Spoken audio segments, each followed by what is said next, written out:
Star blessings and greetings, beloveds. Let's talk about the upcoming full moon in Virgo, which started at the new moon in Pisces, of course, just 2 weeks ago.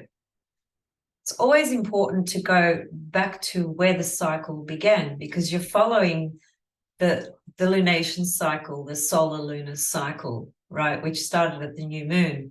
And so 2 weeks later, when we have the full moon, that's obviously part of that new moon cycle, right? So you never read them in isolation.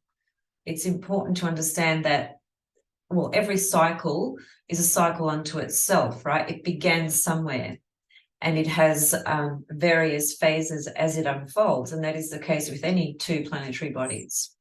This is just a cycle that is fast, that we follow very easily pretty much every month, right? So look to where the early degrees of Pisces was, which is where the new moon was. And the full moon is obviously going to be in the opposite house, right? Just to make it very simple, because obviously Pisces and Virgo are a polarity and axes. So it's very easy to track. Now, this full moon in Virgo has some pretty interesting aspects to it. Not only does it have interesting aspects to it, it is a very, I would say, auspicious and incredibly powerful shift in the ether, in the cosmos, in the collective, and in our personal lives because of two very specific planets being at what's called the anaretic degree, which is the 29th degree. And that's Pluto and Saturn. And when I bring up the chart, you'll see that. I was also reflecting again on this full moon before I came on to record, because it's in Virgo, which is a mutable sign. Mutability does imply change and fluid movement and being able to go with the flow as well. But Virgo is an archetype that is extremely complex and has this thing about needing to have some order and control in its environment, in its life, in whatever it's, connecting to, participating with, and so forth. And, there's the shadow qualities to Virgo, which is its shadow quality is actually Pisces. And what that means is that when Virgo is perhaps expressing or operating or manifesting at that unsatisfied level, the critical nature comes up. Now, critical thinking and being realistic and analyzing and those sorts of things, which are all Virgo traits, are really, really important. But Virgo out of balance or out of check will lack the compassion and empathy of its shadow, which is Pisces. And it's the very thing that it needs to draw in to actually bring more compassion unto itself. Virgo is the most critical judge of itself. And I have a family member who is a sun sign Virgo, and I see it every day, and I have seen it every day for my entire life. And it's just an interesting archetype to observe. Again, it is one of the most complex archetypes in the zodiac. I've said this many times through the years, over many videos. Virgo, Scorpio, Pisces, the three most complex, most difficult archetypes in different ways for different reasons, but they are absolutely, in no two ways about it, the most complex. So perhaps I'll just bring up the chart, the full moon chart, so that we can get some visuals happening, start unpacking this, and get a couple of little helpers here, so to speak. So there's the full moon in Virgo. Obviously, the full moon is always the sun-moon opposition. That's a full moon. As I said, it started out in Pisces 2 weeks ago. It was about 1 degree of Pisces, I think. So wherever 1 degree of Pisces sits in your birth chart, that's where this cycle began. So whatever intentions or seeds you planted or considerations or reflections, whatever it was, now would be a time to get a clearer picture of where you're at with that, right? Now, remember, this is a short cycle. We're talking about the full moon, which, you know, we have every couple of weeks, right? So I bring this up because, you know, we've got to be realistic. And I think moon in Virgo really helps with this. You know, we can't expect a full moon to change our life. If anyone thinks that, then I'm sorry, but they're delusional, right? We've got to be realistic. First of all, we've got to be realistic. Second of all, we've got to understand that a lunation cycle can be very powerful in its own right in a lot of different ways. But when big shifts and big changes happen in our life, it's usually because there are very big things being activated in the chart. And if it happens in amongst the cycle of the moon where it's full, let's say, such as this one, then the full moon is just acting as that light. It's the beacon of light. It's that torch. And it's the crystal clear awareness, because an opposition, which is what a full moon is, two bodies opposite each other, is a point of clear awareness. Now, you may not like the awareness of what you are seeing, and the awareness has got nothing to do with what we like or don't like. It's got to do with what we've integrated or what we've intended or what we've been doing unconsciously or otherwise. So the full moon is just this beacon of light, and it just shines a torch and it just shows you what's been building, developing, what's been created through our own actions, of course. That's sort of a bigger picture way of looking at it, but it is important to bring that into context, because a full moon is not going to change somebody's life. So I guess the matter here is that because Pisces is, first of all, a very complex archetype, and it is a mutable sign, it is a feminine sign, it is a water sign, and it takes us very much into the realm of dreams, which can be interpreted in a number of different ways. We can have daydreams, night dreams, dream visions,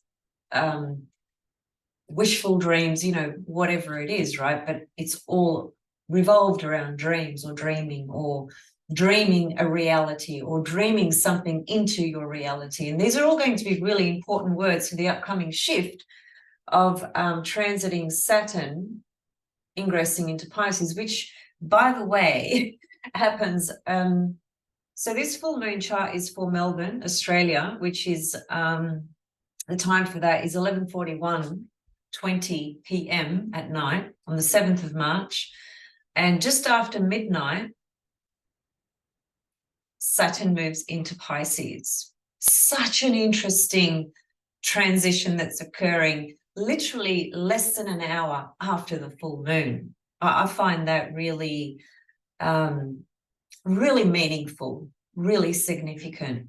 And there's Pluto at the anaretic degree, which is the 29th degree, also preparing for his transition into Aquarius, which happens a little bit later. But Saturn and Pluto, two of the most challenging energies in the chart, are both transitioning into brand new signs, right? And obviously, I'm going to come back and talk about Saturn in Pisces, because I've got a lot of things to share about that. I've been doing a fair bit of reflecting and sitting with that and feeling my way into it and thinking about it in a number of different ways, from a collective perspective and from personal perspectives and so forth. And so I don't want to focus too much on that, because I want to come back and do a separate video. However, it's worth noting that in the full moon chart, it doesn't matter about this chart, because wherever you are, the chart's going to look different, right? So the date and time is going to be different for you if you're in the Northern Hemisphere, but the position of all the planets is going to be exactly the same relative to their sign and degree. It's just going to be placed differently in the chart, right? So there's something really mysterious, but very real as well about this Saturn at the last degree and last minute in this full moon chart. So if you go back to the new moon, as I said, you know, depending on what maybe you started at that time, if anything at all, often with Pisces, there can be, sometimes there can be a difficulty to perceive the reality of a situation, of a dream, of a person, of a condition, whatever it is. If we just stay with the creative components, you could say that Pisces can be, you know, an absolute powerful inspiration to bring forth our creative side. And creativity has a lot of faces. It's not just one or two things, right? Creativity is many, many different things. But in any case, if whatever you were dreaming at that time, 2 weeks later, the moon in Virgo shows you, literally just shines a light on that dream that you had, on that vision that you had. And it shows you the hardcore reality of it. Moon in Virgo is the reality of the situation of things, of the conditions of things, of the circumstances of your life of things. Just bear in mind, though, that esoterically speaking, the moon is in Virgo is a very, very powerful place. It's actually understood in light of it as being clairvoyant, psychic. So we would never really think of the moon in Virgo in that way in exoteric astrology, but in esoteric astrology, that's how it is viewed. So, you know, Sun in Pisces, Moon in Virgo, there's very strong intuitive power coming through this full moon. But from an exoteric level, the moon in Virgo gives us that opportunity to get real about things, about our life, about the journey that we might have started a couple of weeks ago, things of that nature. So it's about getting real, essentially, bottom line. But the trap can be falling into, you know, a bit of a pessimistic, negative sort of attitude, you know, and that's where you need to draw from the opposite, which is Pisces, and bring in a bit of compassion, a bit of, you know, don't be so hard on him or her or that situation or on yourself, you know, just try and employ the empathy and compassion that Pisces brings forth. Now, look at Mercury. Mercury is in Pisces, and Mercury is the ruler to the moon, right? Because the moon's in Virgo. And look, Mercury is actually opposite this full moon as well. And we could say it's conjunct the sun. And then we can say Neptune is in this picture as well, because it is. It's actually conjunct the sun, so therefore it's opposite the full moon. And then we have Uranus trine the moon. We have Uranus sextile the sun. And a very important feature is Mars square the moon and square the sun, which brings in a T-square. So it's, as you can see, once you start to add a few layers into the storyline of a full moon in Virgo, there's a few things to consider, and how that will play out and manifest for every single person is going to be different. But the underlying themes are all the same. It's just a question of the person in question, the soul in question, and what this activates in your chart, right? But I think it's worth considering, at least, the square from Mars is an interesting one, because Mars is actually coming up to square Neptune again. It was square Neptune a couple of months ago. And then because Mars went retrograde, we're having Mars square Neptune again. This cycle of Mars square Neptune started in May of 2022. It was a new phase conjunction between Mars and Neptune. So Mars and Neptune in Pisces, new phase conjunction, May 2022. So this is the same cycle that you're looking at from the point of view of sun moon being a new moon, right? That's a new cycle, new moon cycle. Mars Neptune being conjunct back in May of 2022, that was a new phase conjunction. So it's taken from 2022, May of 2022, to March of 2023 to experience the closing of what's called a first quarter square. between Mars and Neptune. So this first quarter square is active in this full moon chart, and Neptune is a big influencer in this full moon chart. Now, Mars-Neptune is an interesting combination, and it sort of has a wide spectrum, but on the other hand, it has two very distinct opposing manifestations. And at the basic personality, mundane, everyday kind of level, Mars-Neptune can be, look, it can be the spiritual warrior, it can be the martyr, the victim, the master manipulator, the liar, the deceptive one, and so forth. It just depends who you are and how you work with this energy. So it can be a little bit dodgy, this kind of energy, Mars-Neptune. At the highest level, which is not the level that it typically operates on, it's the it's working with God's mind. It's working with the intention of God. It's basically putting your own personal desires, Mars, on the back seat to serve the divine, Neptune. So it's bringing forth action, service, intent, not for what I want to achieve and what I want to get out of this situation, but how I might be able to take some action that actually brings through some service in a way that benefits the whole, or benefits, a community, or benefits my family, or whoever it is. So it's the act without the personal objective and desire behind it, right? That's at best. And it typically doesn't play out in that way. So perhaps some of the conflict here, because there is an indication of conflict. Mars is square the moon and square the sun. That's a square. That's conflict. It can be conflict. It can be resistance. It can be setbacks. It can be frustration. It can be blocks. That's the nature of squares. Doesn't mean that you can't get an answer or resolution out of it, or anything positive out of it, but you have to work through those potential layers that are likely to show up first. And so what's the question here? Well, the question is, relative to the dreams that I have and the life that I'm wanting to create and manifest at the moment, how realistic am I being about these sorts of dreams? Virgo, full moon in Virgo. And the actions that I have put into place or want to put into play, how authentic and honest are they? And Mars-Neptune square in this picture. So it's a T-square with Neptune added to the picture.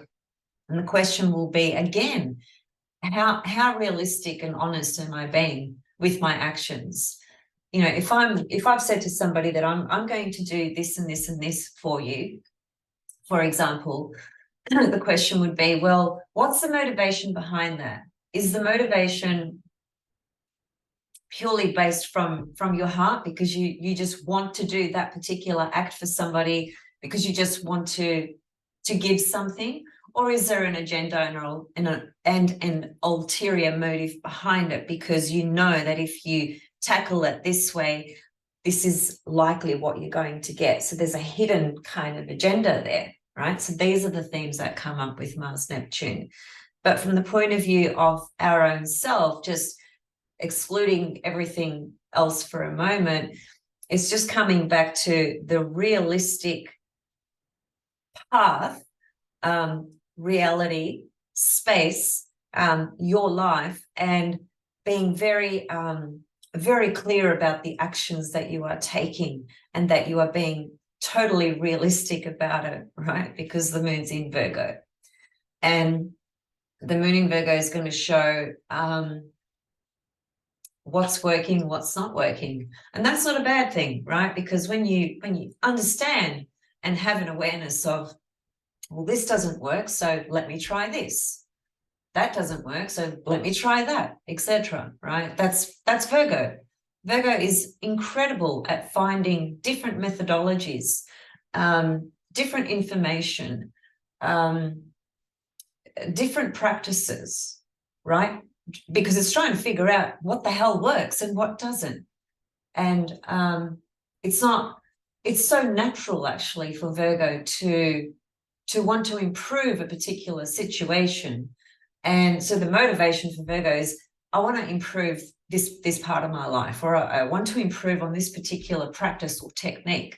So I need to find the avenues, the pathways to that. I need to put myself into the situations that are going to enable me to try different things, right? That's the great thing about Virgo. So I see a lot of those themes coming up with this full moon, for instance. I like the Uranus forming a trine, because I think what that says with this full moon is that the more realistic you can be with your dreams, the more authentic the alignment will happen for you, and things can fall into play naturally, because a trine aspect can be seen as opportunities, an alignment, a flow of energy, a supportive energy, a lucky break from the universe. And because it's Uranus, we have to bring in the question of, is this really authentic for me? Uranus is always about authenticity. It's about many, many other things as well. But the crux of it is being real and authentic.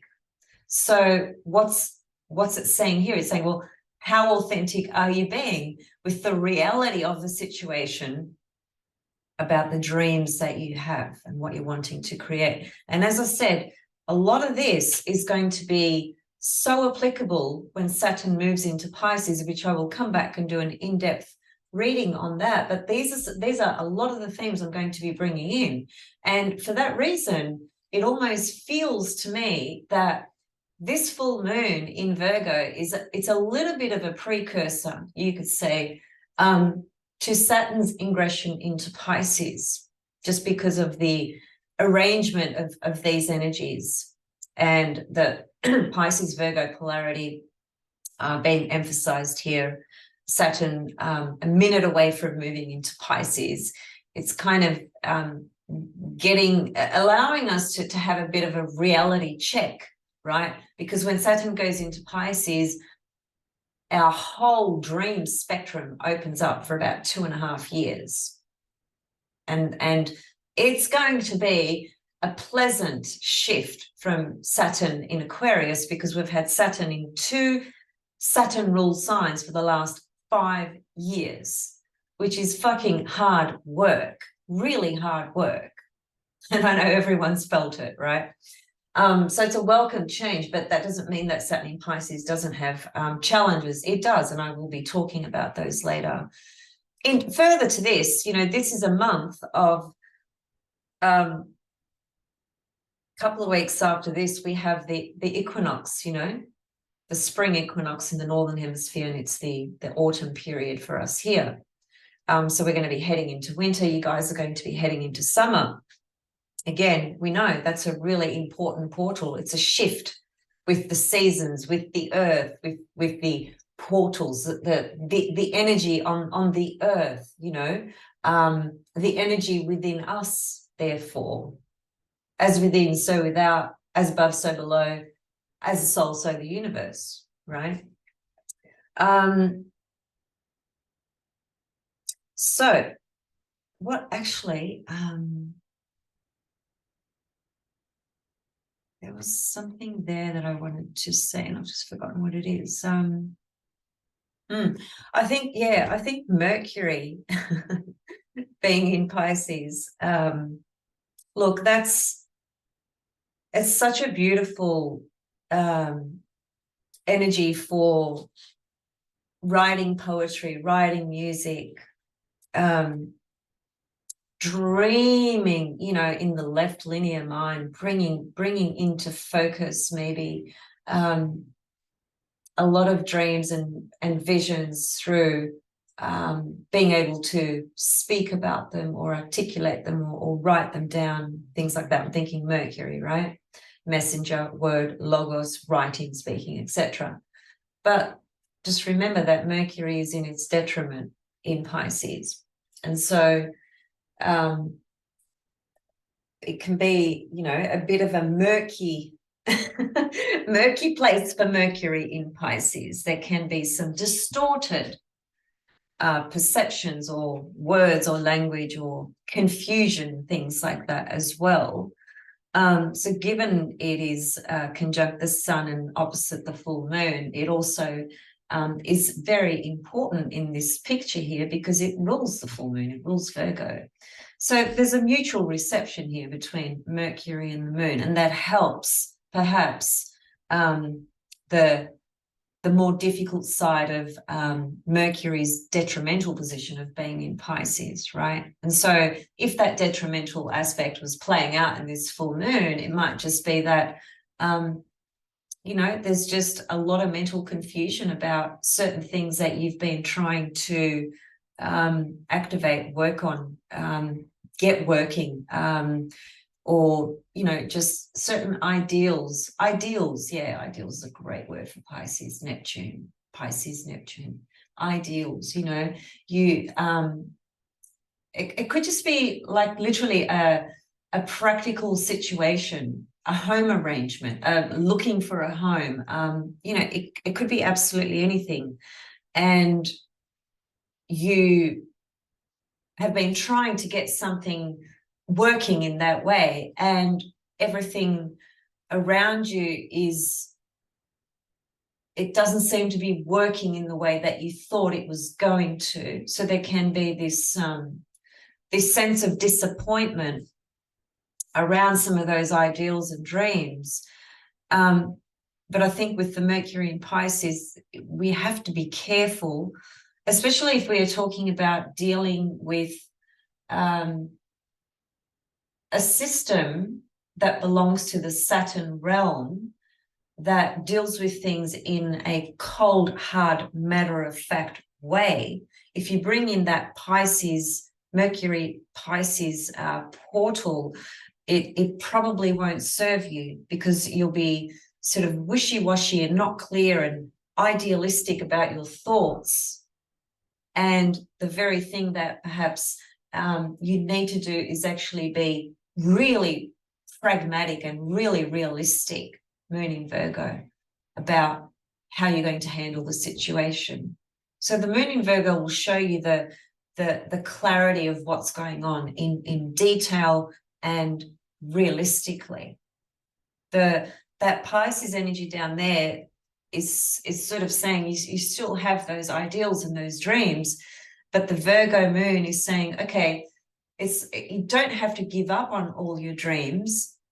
You don't have to give up on all your ideals, but you have to be realistic on how you're going to approach the action that you will be taking accordingly based on your circumstances, whatever they may be. It's just, you know, putting it very simply, it's just about being fucking real, right? Realistic, getting down to the bottom of all things, right?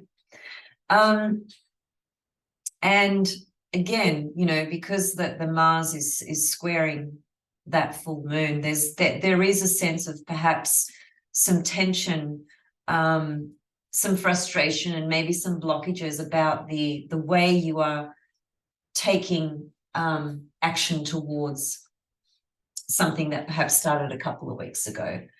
Because the Mars is going to want to push in a particular direction. In fact, it only wants to push in one direction. It just wants to push forward. That's Mars. So given that it's square, the full moon, there's a frustration, right? There's a frustration to that Martian Mars energy that wants to just freaking just go for it. Just take that course of action. Just do it. And because it's, again, like I said, because it's square, there's a sense of frustration. So I think patience is a virtue and is probably a strong key component to this full moon cycle here, because Virgo actually is an incredibly patient sign, actually. It has a lot of patience. It has a lot of things about it, but it also really knows how to be patient. So that's again, going to be very, very helpful for this frustrated Mars being squared or squaring the full moon. I think we just have to be careful about the Mars-Neptune energy. You know, we might want to, a situation might have occurred that is just completely unjustified. It could be quite a big thing that corresponds to a system that is just completely flawed. And there are many of those in this third dimension reality, many, which take advantage of people. There are marginalized sectors on this earth. We know that. We see that everywhere. Disadvantaged individuals and groups that don't get a second chance, that don't have a voice, that don't find a voice to speak up for them, and so on and so forth. And some people feel very compelled, right, to be that voice for those sorts of systems or situations or people. It could be even in your own family, for instance. Mars Neptune inspires that fighter, okay, that spiritual warrior, that spiritual fighter for the cause of truth, right? But at the wrong hands, Mars Neptune can be something completely different. Because think about it, Mars is the planet of war, killing, fighting, anger, violence, etc. And Neptune at that personality level, which is pretty much how it operates for just about all of us most of the time, can be either complete disillusionment or complete deception. So you might be dealing with a person or persons or situation where there's some dishonesty involved in what's being imparted to you. And this full moon in Virgo should help you see the clarity around that, because the full moon in Virgo has the capacity to do that. And like I said, esoterically speaking, the moon rules Virgo, and the moon in Virgo on an esoteric level has tremendous psychic abilities, believe it or not. And I've seen it in various people's charts and in their life. So I think being realistic, being grounded, being honest, we can work more closely with the alignment of Uranus here, forming a trine to the moon, but just being careful of having the right intentions with our own actions as well, being honest with those for ourselves and for others, and just being very mindful and aware that some others' actions or intentions or words and so forth might not necessarily be very honest. Hidden agendas, hidden motivations is what's underlying there. And, you know, Mercury is in this picture, and so Mercury brings in the communication factor. You know, it could be exchange of emails, exchange of words, exchange of ideas, things that are said to you, you know, that are you might have to be a little bit skeptical on. And do your homework, do your research, use your critical reasoning skills, right? Don't just take things at face value. Don't necessarily. I think whatever information is imparted to us, sometimes, or perhaps more than sometimes, we take it for granted that because it's come from this authority or that authority, that it is correct. And they should know what they're doing because they're trained in this, or they are an authority in this, etc., etc. And it's just so not that a lot of the time. A lot of people are employed in roles, in positions that are completely incompetent or that are just plain deceptive, or that don't have the information that would serve you and help you. And if you don't do the homework, if you don't do the research, you'll be disempowered because that person can't help you at all. And that's from their own shortcomings, simply. I know that sounds a little bit critical, moon in Virgo, but being critical in that way is also being smart about things and taking responsibility, right? And therefore empowering yourself. The only way we can empower ourselves is to take complete responsibility for our life, the choices we make, the life that we create, and so forth. That's how we can become empowered, aligned, and integrated, right? That's what I think anyway. Let me know if you think differently. Okay, I'll leave it there for today. So I'll be back to talk about Saturn ingressing into Pisces. I've got a lot to say and share about that. I think Mercury in Pisces, that journey for the next couple of weeks. What happens actually, we've got Mercury retrograde coming up. That's on the, is that in April? No, it's in May. It's in May, yeah.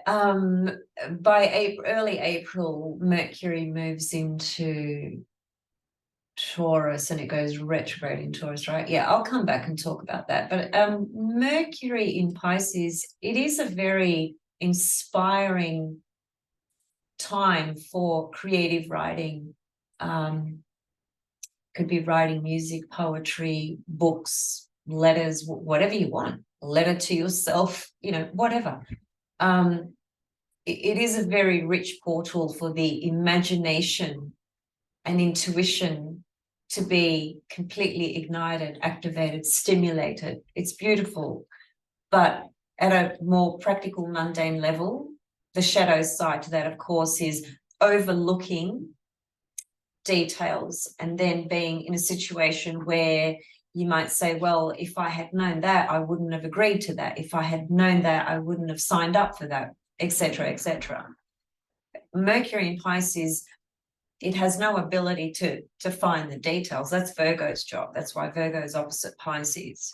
But Pisces brings in this unbelievable dream or different reality that comes from the richest ocean of imagination, which is where all inspiration comes from. The poets, the mystics, music, you know, these souls are inspired from the deep, deep, deep wells of the ocean. Pisces.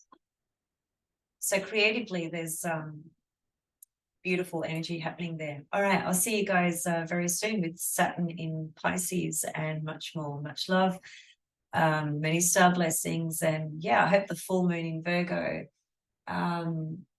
brings the crystal clear awareness of the reality before you that you need to see for whatever reason that is. See you soon. Bye.